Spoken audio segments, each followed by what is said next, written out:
नमस्कार साथियों, आपका स्वागत है वाइन एजुकेशन में। साथियों, ये एसएससी जीडी के प्रैक्टिस सेट श्रृंखला का ये 15वां प्रैक्टिस सेट है, जो कि सभी क्वेश्चन इंपॉर्टेंट है और सभी पिछली परीक्षाओं में आए हुए प्रश्न हैं। तो इनको ध्यान से नोट कीजिएगा, ध्यान से पढ़िएगा।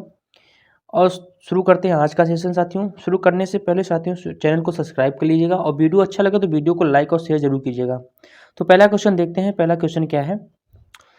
भारत के संविधान के तहत निम्नलिखित में से कौन सा एक मौलिक अधिकार नहीं है? साथियों, इसमें क्वेश्चन कर रहा है मौलिक अधिकार कौन सा एक, इसमें 4 ऑप्शन दिए हैं, इसमें कौन सा एक मौलिक अधिकार नहीं है? तो आपके ऑप्शन है, ऑप्शन नंबर ए समता का अधिकार, ऑप्शन नंबर बी स्वतंत्रता का अधिकार, ऑप्शन नंबर सी नागरिकता का अधिकार, ऑप्शन नंबर डी शोषण के विरुद्ध अधिकार। तो इसमें आपको सही आंसर करना है। इसमें सही आंसर क्या होगा आपका? भारत के संविधान के तहत निम्नलिखित में से कौन सा एक मौलिक अधिकार नहीं है? तो आप साथियों इसमें बताइएगा मौलिक अधिकार कौन सा इसमें से नहीं है। तो इसमें आपका सही आंसर क्या हो जाएगा?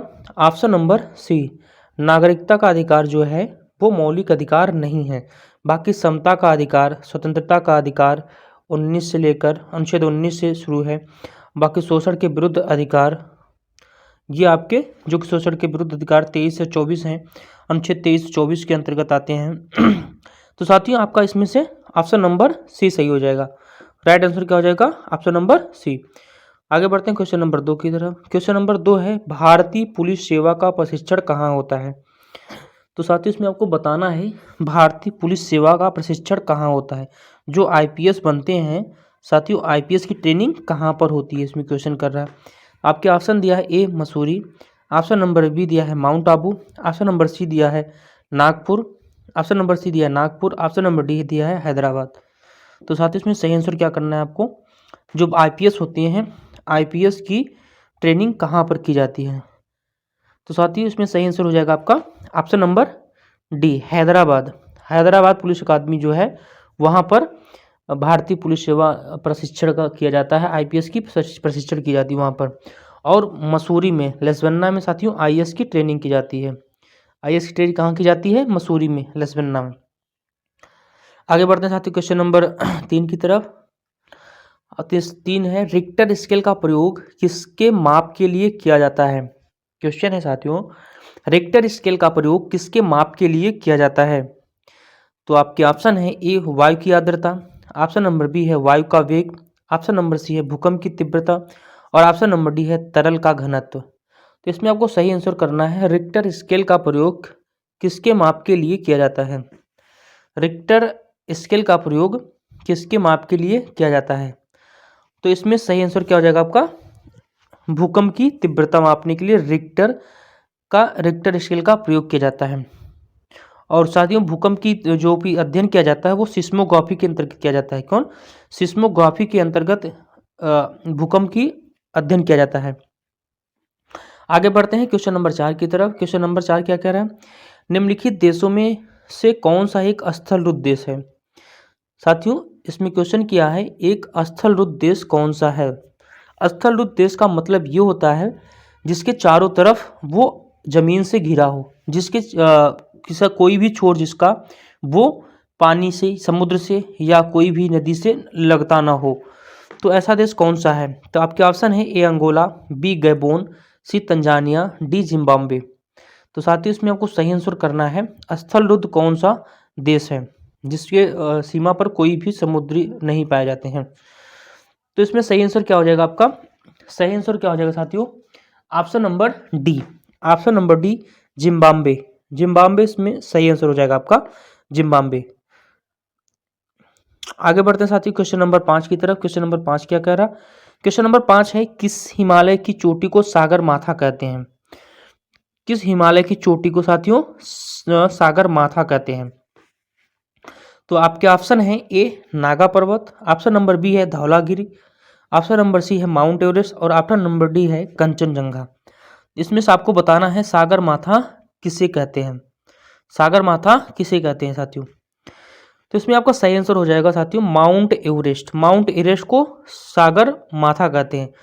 कहा जाता है साथियों जो माउंट एवरेस्ट है इसके यहाँ पहले टीथिस सागर रहा करता था। टिथिस नामक का एक सागर रहा करता था, जिसमें से ये माउंट एवरेस्ट का उत्पन्न हुई थी, माउंट एवरेस्ट बना था। आगे बढ़ते साथियों क्वेश्चन नंबर 6 की तरफ। क्वेश्चन नंबर 6 क्या कह रहा है? क्वेश्चन नंबर 6 है, कर्नाटक संगीत का पितामह किसे कहा जाता है? कर्नाटक संगीत का पितामह किसे कहा जाता है? आपके ऑप्शन है ए त्यागराज, ऑप्शन नंबर बी है पुरंदरदास, ऑप्शन नंबर सी है स्वाति तिरुपाल, ऑप्शन नंबर डी है मुत्तुस्वामी दीक्षितर। इसमें आपको बताना साथियों कौन सा सही है। कर्नाटक संगीत का पितामह किसे कहा जाता है? कर्नाटक संगीत का पितामह किसे कहा जाता है?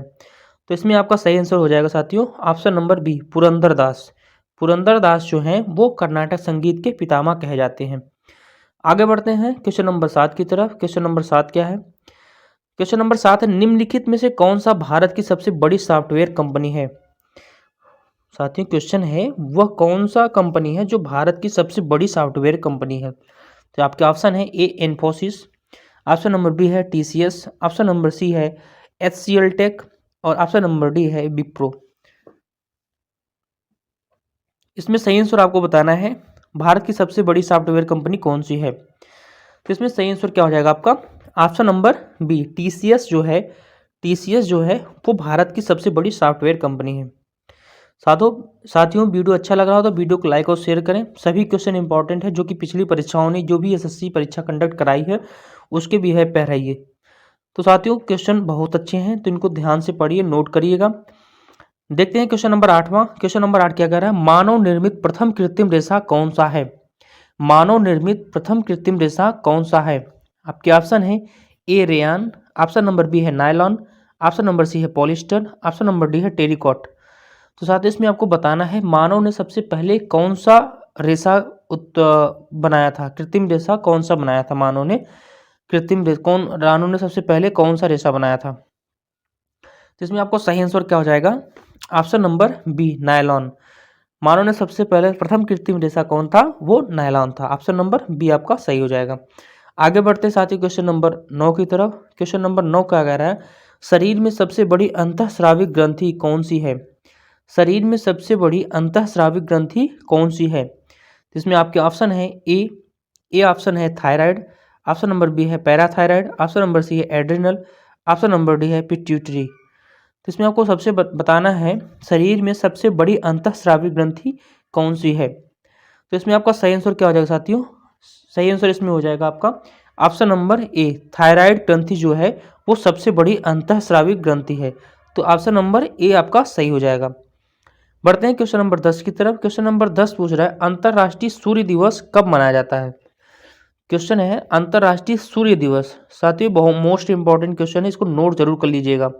इंपॉर्टेंट क्वेश्चन है, इसको नोट जरूर कर लीजिएगा। अंतर्राष्ट्रीय सूर्य दिवस प्रतिवर्ष किस दिन को मनाया जाता है? आपके ऑप्शन है 1 जनवरी, ऑप्शन नंबर बी है 3 मई, ऑप्शन नंबर डी है 7 जुलाई और ऑप्शन नंबर डी है 10 अक्टूबर। इसमें आपको बताना है अंतर्राष्ट्रीय सूर्य दिवस कब मनाया जाता है। अंतर्राष्ट्रीय सूर्य दिवस कब मनाया जाता है? तो साथियों इसमें आपका सही आंसर क्या हो जाएगा 3 मई। ऑप्शन नंबर बी आपका सही आंसर हो जाएगा। 3 मई को अंतर्राष्ट्रीय सूर्य दिवस मनाया जाता है। अंतर्राष्ट्रीय सूर्य दिवस 3 मई को मनाया जाता है। आगे बढ़ते हैं क्वेश्चन नंबर 11 की तरफ। क्वेश्चन नंबर 11 है वॉर एंड पीस पुस्तक। साथियों ये भी मोस्ट इंपॉर्टेंट क्वेश्चन है, मोस्ट इंपॉर्टेंट क्वेश्चन साथियों, मोस्ट इंपॉर्टेंट है, इसको नोट जरूर कर लीजिएगा। वॉर एंड पीस पुस्तक के लेखक कौन है, या वॉर एंड पीस पुस्तक किसने लिखी है? तो आपके ऑप्शन है A R N. Tagore, Rabindranath Tagore, B है Sarojini Naidu, option number C है Leo Tolstoy, option number D है लेनिन।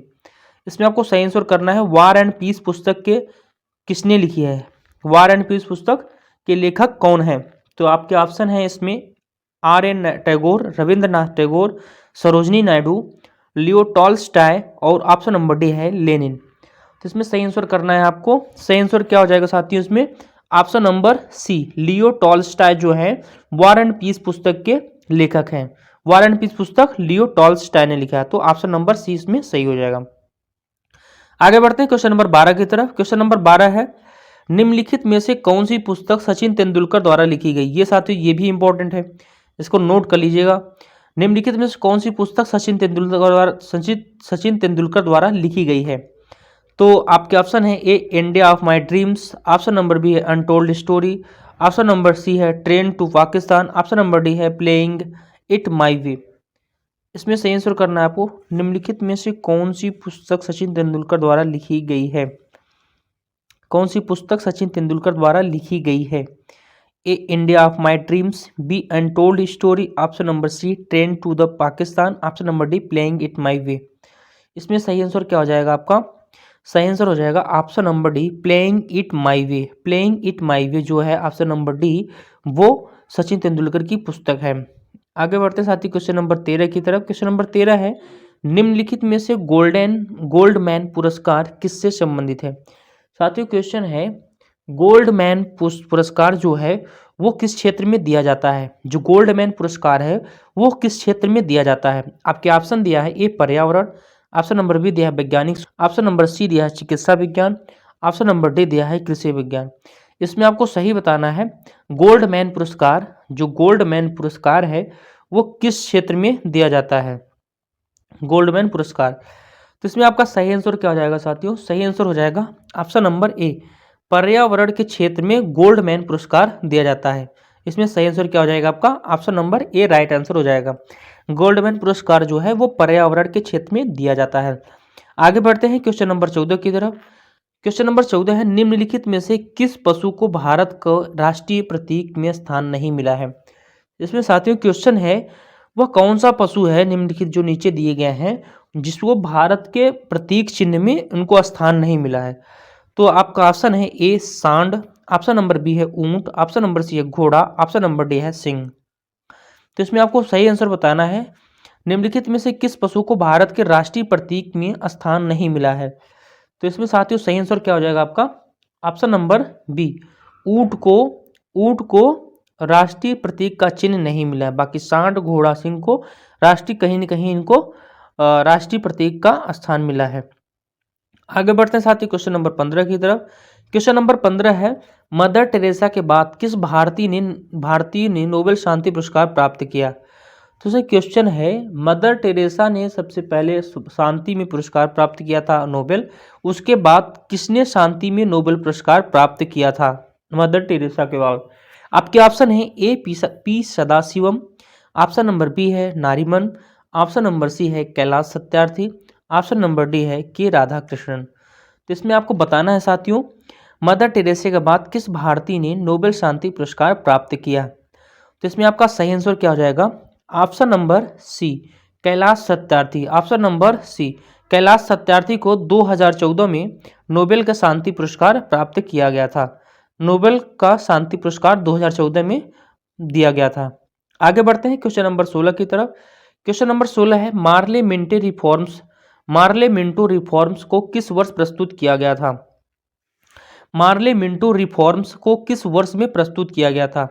आपके ऑप्शन है ए 1919 में, ऑप्शन नंबर बी 1909 में, option number A, option number B 1919 में, ऑप्शन नंबर सी 1935 में, ऑप्शन नंबर डी 1942 में।